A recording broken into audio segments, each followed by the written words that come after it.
O ten karvių ganykla. Dabar jau Simas. Sako, aš žvejoju, o ten tos karvės pareina visos į vandenį tą gertę. Ateinu, o jisai kaip ką tik buvo Audi savo tą A6 nusipirkęs.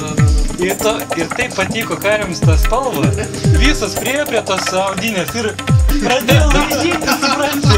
Ir visą nulaižyta, tokia nuplėtkiuota. Sako, ant galo dar bulius atėjo, pradėjo ragą galąsti. Seilės, karodžia. Dama balkonis iš galvos nueina paskainėti. Sako, ką dabar daryti, kaip tu man atlyginsi? Sako, ką aš tu atlyginsiu, pats jau važiavai pas mane į vartų. Sako, matai, buvo elektrinė tvora, pats atsidarėjai, važiavai. Niekas tavęs neprašė, sako, į važiavai. Žalocija prašydė.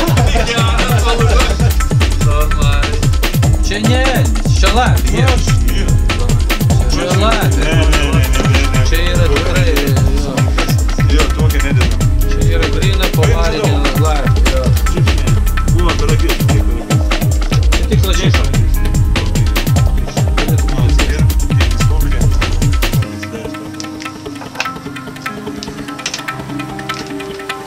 Susiriši pats žinosi, kiek savišvė pamatys. Pamatyt, gerai yra.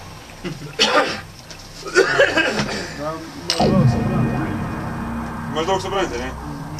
Dedi plaukais į tą galą, čia toj vietoj prisuki, biškai kaip patkonusam, kad galėtum sudaryti formą kūną į apačią ir tada tą visą skiauterę pastatysi ir pribintuosi, jos kaip įstovės viršui. Jo, supranti? Nu, viską kaip su normaliais, kas sparnais daryti. Tada nesimušai, man atrodo, normaliai. Simušaičkai. Gerai.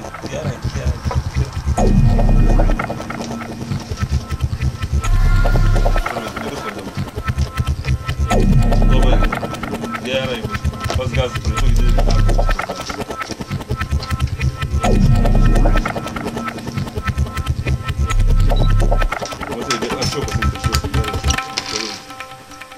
Atšiukas.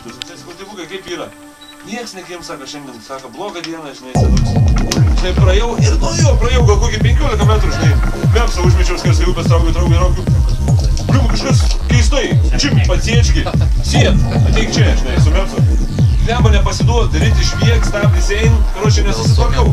Pritraukiu prie krantą, karštis 2.8 į viršutinį peleką įkibęs Mepsas. Aš traukiu, karščių pasveriu 2.8, karštis. Prie jo prie senukas, sakau, tėvukai, sakau, to čia vakariniai.